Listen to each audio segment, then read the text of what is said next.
Good afternoon.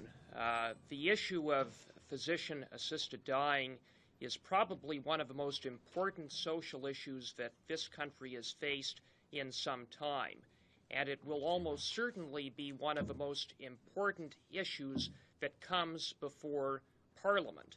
Indeed, it is an issue that raises many deep legal, moral, and ethical questions, and that is why our leader, Rona Ambrose, has recognized that it is a highly complex issue and a deeply sensitive issue.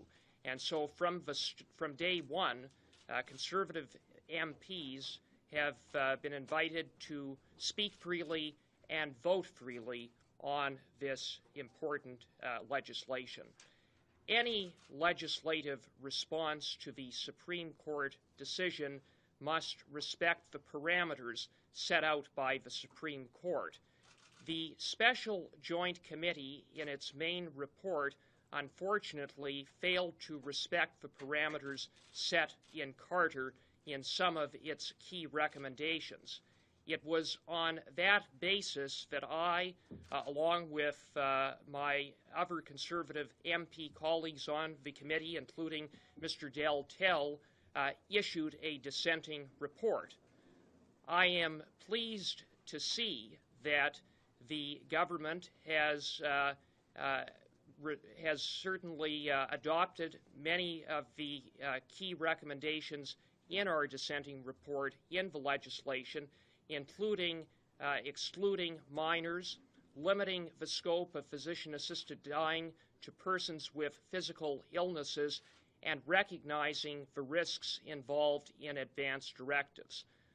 In other areas, however, there are concerns with this legislation. First of all, there are no protections for physicians and allied health professionals in terms of conscience protections. Conscience protections have been left entirely to the provinces and to professional regulating bodies. That is unfortunate. It is important that everyone's charter rights are respected, both the charter rights of patients and healthcare professionals. Additionally, I am somewhat surprised that the legislation allows nurses to make decisions with respect to whether patients satisfy the criterion of physician-assisted dying. The overwhelming body of evidence before the committee was that this was a matter that should be left to physicians to decide and not extend this to nurse practitioners. So that is somewhat concerning and somewhat surprising and is inconsistent with the body of evidence and what the committee recommended in its main report. Overall, I'm going to look at this legislation very carefully and consult widely with my constituents before making a decision whether to support or vote against the legislation. Merci, Maître Cooper. Alors, mes chers amis, bonjour. Ça me fait plaisir d'être avec vous aujourd'hui. Moi, qu'on puisse dire, c'est que le gouvernement a été attentif à nos principales recommandations concernant notre rapport dissident. Vous savez que nous, les députés conservateurs, avons soulevé certaines interrogations. Nous avons publié un rapport dissident concernant, entre autres, la question des mineurs et également la question des gens qui souffrent de maladies mentales. Le gouvernement a été attentif à nos propositions et c'est tant mieux ainsi. Maintenant, nous avons quand même de très grandes préoccupations. Tout d'abord, il n'y a rien de précis concernant la protection de la conscience des médecins. Les médecins, ce sont eux qui ont à procéder. Nous devons respecter les droits des malades. Nous devons également respecter le droit de dire non des médecins. Or, dans la loi, bien qu'il se soit écrit qu'il faut adopter une approche cohérente dans tout le pays, on laisse place à l'interprétation des provinces. Ce qui, donc, à notre point de vue, peut amener un certain flou. Et donc, ce n'est pas recommandable. Dans cette situation-là, il faut avoir une unité nationale sur la protection des médecins et ce n'est pas prévu dans la loi. Également, nous avons des préoccupations concernant le fait que dans la loi telle qu'elle est inscrite, les infirmières ont exactement les mêmes pouvoirs que les médecins sur les recommandations. Je vous rappelle qu'au Québec, ce sont uniquement les médecins qui peuvent signer des rapports pour permettre à la personne d'avoir droit aux soins de fin de vie. C'est une protection qui va de soi, notre point de vue, mais le gouvernement ouvre la porte aux infirmières. Ce n'est pas, à notre point de vue, la chose à faire. Le gouvernement aurait dû se fier à l'expérience québécoise dans ça. Aussi, on constate que le consentement de la personne qui souffre, eh bien, au Québec, c'est à la fin de vie, alors que dans le projet de loi actuel, c'est raisonnablement prévisible, lorsque la santé est raisonnablement prévisible à la fin de sa vie. C'est sûr que c'est des mots.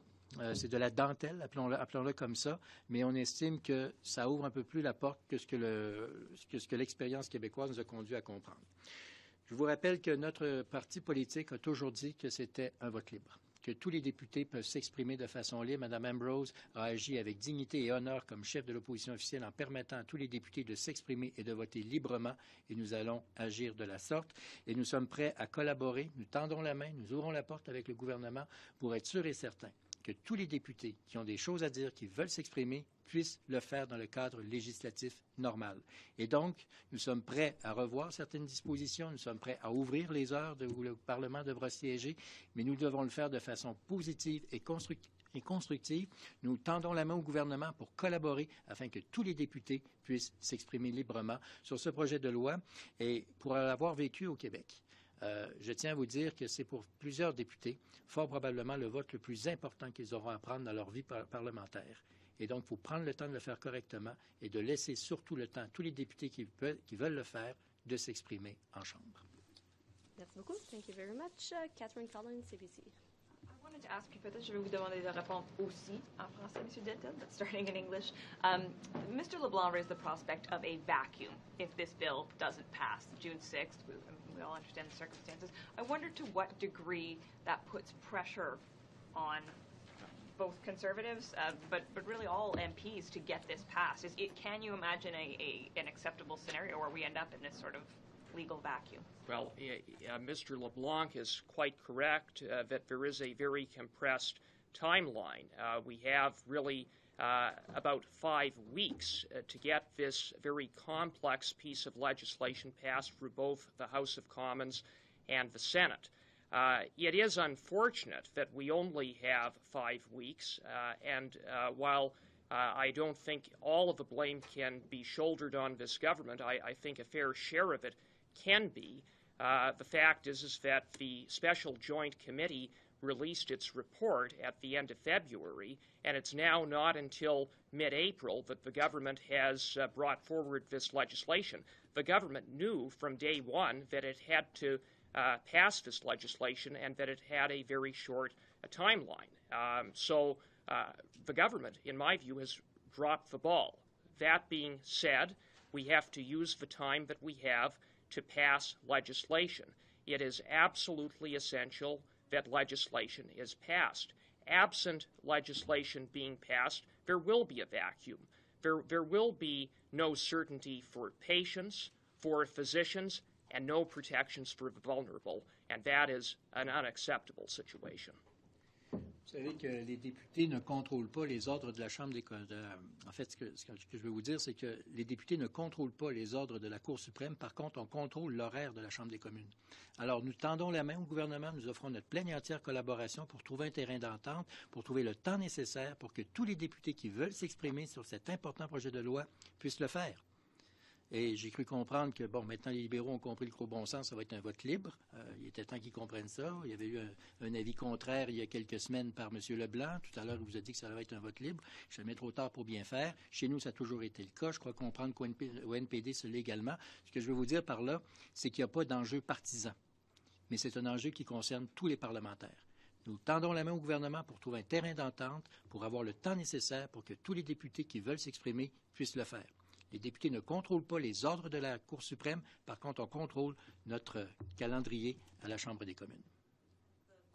I wanted to ask Mr. Cooper about the prospect of a legal challenge. I know you've just seen the legislation, but there's been a lot of discussion. It was discussed at committee. Are you expecting that there are going to be legal challenges to this legislation?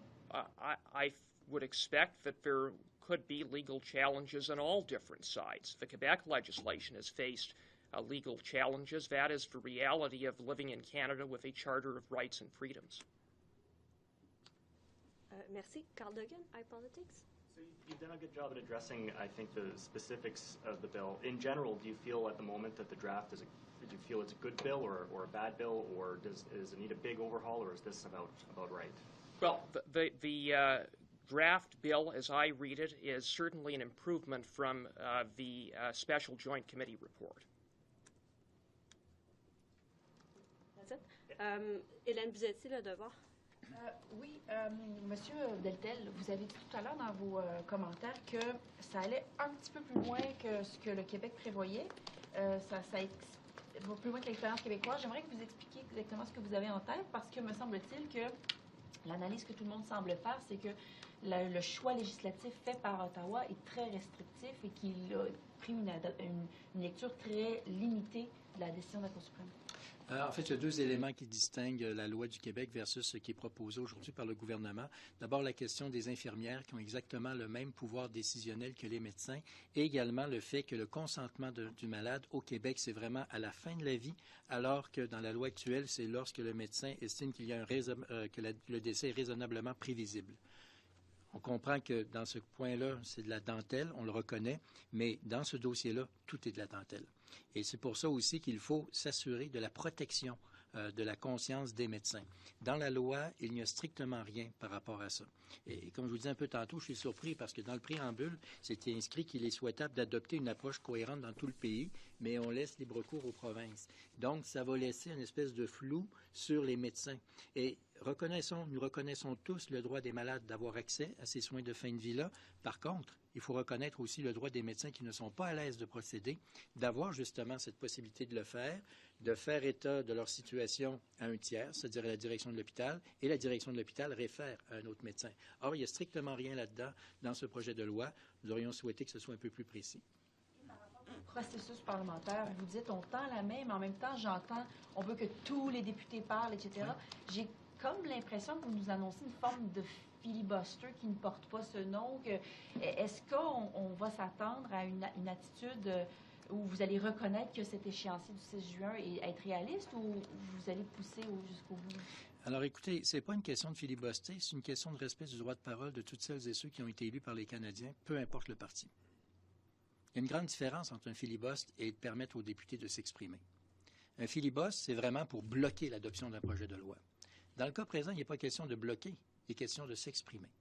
Et M. Leblanc, tout à l'heure, a ouvert la porte là-dessus. Je l'entendais là, très clairement.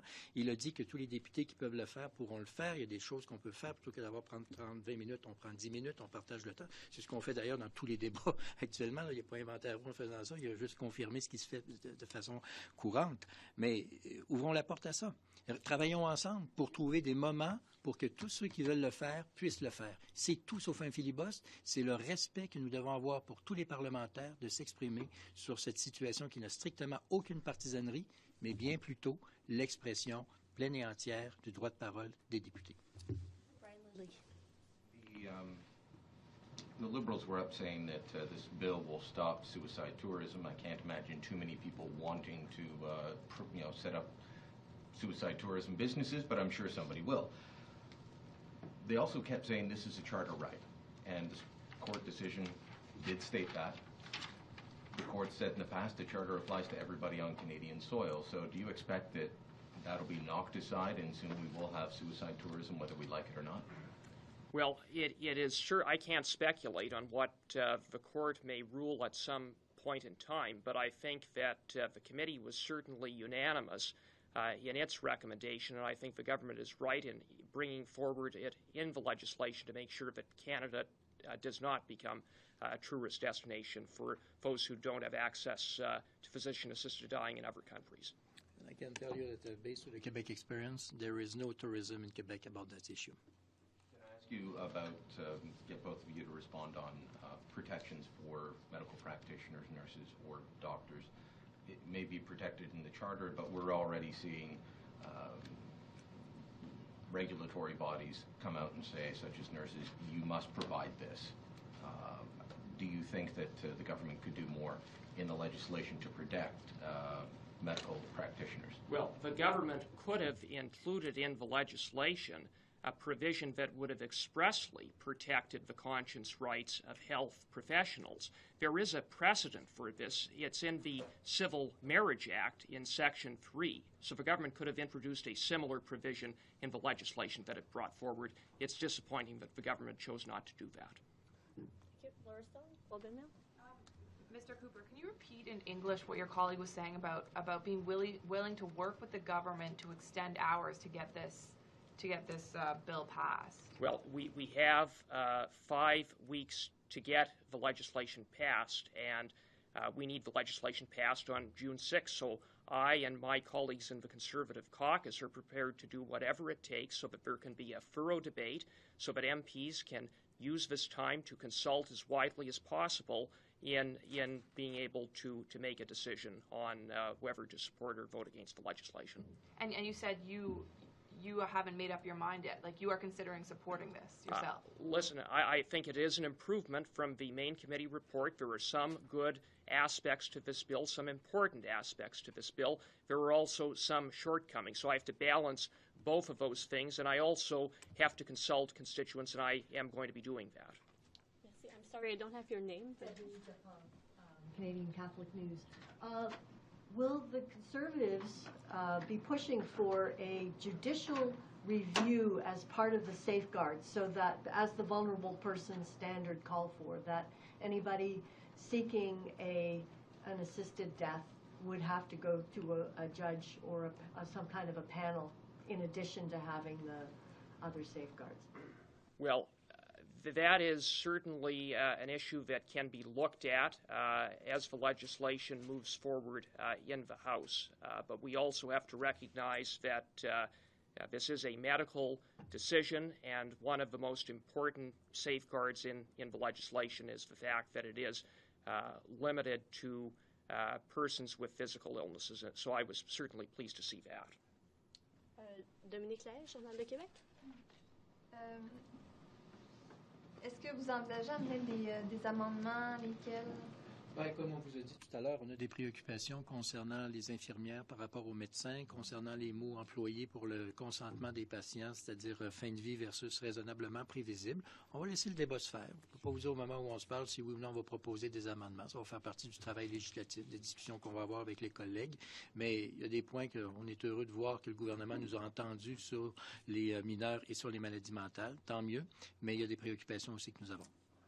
La question des médecins, des infirmières, tout ça, c'est un débat qui relève des provinces. Ça ne vous dérangerait pas que le fédéral en arrive à imposer quelque chose qui relève d'une juridiction provinciale? C'est-à-dire que ça relève d'une juridiction provinciale, mais comme ça s'applique au code criminel, le fédéral a de quoi dire là-dessus. Et à partir de ça, parce qu'il faut comprendre qu'on exempte les gens qui donnent le consentement, qui font ces procédures-là des accusations criminelles. C'est le base même de ce projet de loi. C'est pour permettre que les gens puissent procéder sans avoir à faire face au code criminel. Le big picture, c'est ça. Alors, à partir du moment où ça touche le code criminel, ça relève du fédéral, donc nous avons ces recommandations à faire là. Et aussi, bien, si ça ne touchait pas justement cette juridiction-là, eh bien, le gouvernement ne l'aurait pas inscrit dans la loi. To work extended hours mean you'd also be prepared to filibuster the bill to get the change you want, medical? Well, for us, it's not talking about filibuster. It's talking about the right to express their opinion of each and every member. Not only Conservative, but Liberal, NDP, Bloc Québécois, and Madame May. Everyone wants to talk about it. Must have the right to do so and must have the time to do so. You know, it's quite important. And I know what I'm talking because I was member of the National Assembly for 6 years when we have made this bill, Bill 52 in Quebec. And I can tell you that it's one of the most important votes that I had in my parliamentary life, because we're talking about the life of the people. You know, it's not political agenda. It's a personal discussion that we should have with our constituency and with our colleagues too. So at least what we have to do is to respect the right to speak in the House for everybody. Everybody. And I'm glad to see that finally the Liberal recognize that it should be an open vote, a free vote. You know, I've said, everybody have read Mr. Leblanc said in the Globe and Mail interview 2 months ago that it will be a party line. It was all right, all wrong. I would never understand that. Thanks God, now he opened his eyes and you understand the good old sense, and he referred to us to do so, because from day one, Madame Ambrose said it will be a free vote. So we're talking about free vote, we're talking about liberty of expression of everybody, we're not talking about filibuster. Il y avait Catherine Lévesque, juste avant. Catherine Lévesque a fait une jeune place. Bonjour, M. Deltel. En fait, je voulais vous questionner à propos des études ou des consultations que les libéraux font actuellement pour les patients qui souffrent de maladies mentales ou les mineurs, disons, matures. Est-ce que c'est quelque chose qui vous inquiète? On ne peut pas s'opposer à des consultations. On est des parlementaires. C'est le propre des parlementaires de faire des consultations. Maintenant, je rappellerai aux gens du fédéral qu'au provincial. On a eu des consultations pendant, pour ainsi dire, 6 ans de temps. Hein? Aux 2 premières années des travaux sur la loi des soins de vie, de fin de vie, de l'aide médicale à mourir, pendant 2 ans, on a travaillé à travers toute la province. On a rencontré plus de 270 groupes. Donc ça, on a fait beaucoup de consultations. Puis au Québec, on avait conclu qu'il fallait mettre de côté la question des gens qui souffrent de maladies mentales et des mineurs. Que le gouvernement fédéral se propose de faire des consultations, laissons-les faire, pas de problème, ça va de soi. On n'est pas contre des consultations. Et on va voir quelles sont les conclusions de tout ça. Mon collègue Jason Kenney sur Twitter tantôt disait qu'on ouvrait la porte à euthanasier les enfants. Est-ce que vous êtes d'accord avec ça? Écoutez, je vais juste reprendre le mot exact qui a été dit. On pourrait se revenir avec ça là-dessus. Là. Hélène, il y avait un sujet? Faire un suivi sur la question de ma collègue. J'entends que vous dites que vous ne voulez pas faire de filibuster, mais vous dites aussi qu'on veut que tout le monde puisse parler, alors qu'il reste que 5 semaines. Il semble y avoir comme l'objectif de placer un rond, un cercle dans un carré. Comment vous allez faire ça? Ultimement, s'il manque de temps, il arrive quoi? C'est quoi la position du Parti conservateur? Peut-être que je me suis mal exprimé en disant que tout le monde qui veut s'exprimer doit avoir le droit de s'exprimer. C'est ce que je voulais dire, là, parce qu'il y en a pour qui c'est peut-être pas l'intention de s'exprimer. Respectons ça. Mais il est important de respecter le droit de s'exprimer pour cet enjeu-là. Nous l'avons fait au Québec et nous devons le faire actuellement. Et comme je vous ai dit, c'est sûr qu'on ne contrôle pas les ordres de la Cour suprême, mais comme député, on peut contrôler notre horaire. Alors, on tend la main au gouvernement, on est prêt à collaborer énormément avec le gouvernement pour que, justement, on ait le temps nécessaire pour toutes celles et ceux qui veulent s'exprimer. Et je vous rappellerai que c'est à peu de choses près exactement ce que dit M. Leblanc il n'y a même pas une demi-heure ici. Parce que la réalité, c'est qu'il y a 5 semaines de travaux parlementaires avant le deadline. Vous dites on est prêt à collaborer. Vous avez quoi en tête? Siéger une semaine où ça ne siège pas? Siéger la nuit? Qu'est-ce que vous avez en tête? Écoutez, je pense qu'on a démontré une grande flexibilité. De toute façon, les règlements le permettent, là. Mais voyez-vous, il y a eu un débat d'urgence cette semaine à la Chambre des communes. Ça a commencé, à 6 heures, ça finit à minuit. Puis ça a été fort intéressant. Alors oui, on est capable de siéger dans des heures qui ne sont pas régulières, quand justement l'enjeu en vaut la peine. Et dans ce point de vue-là, nous estimons que l'enjeu vaut la peine et que toutes celles et ceux qui veulent s'exprimer puissent le faire, peu importe le parti. Et là-dessus, je ne me fais que le calque de ce qu'a dit M. Leblanc tout à l'heure, alors qu'il disait que tous ceux qui veulent le faire peuvent le faire. Tanda, you want to add something? But I want to understand, do you buy into this notion that by June 7th the sky falls? I mean, there's no abortion law in Canada and the sky didn't fall. If the current legal regime collapses just around this question, there's a time period where there's no particular law, but what do you foresee as a consequence if there's a few days or weeks beyond the deadline that you don't get the bill passed? I don't think that anyone in Parliament would like to see there be no law. If there was absolutely no law in the immediate term, there would be quite possibly chaos. There would be no direction for physicians in terms of whether they're breaking the law or complying with the law in providing physician-assisted dying. There would be no certainty for patients who may meet the criteria but may not have access to it in absent clear legislation, and there would be no protection for the vulnerable. So there is absolutely no upside not having legislation passed by June 6, and some very significant consequences, particularly to patients and vulnerable persons.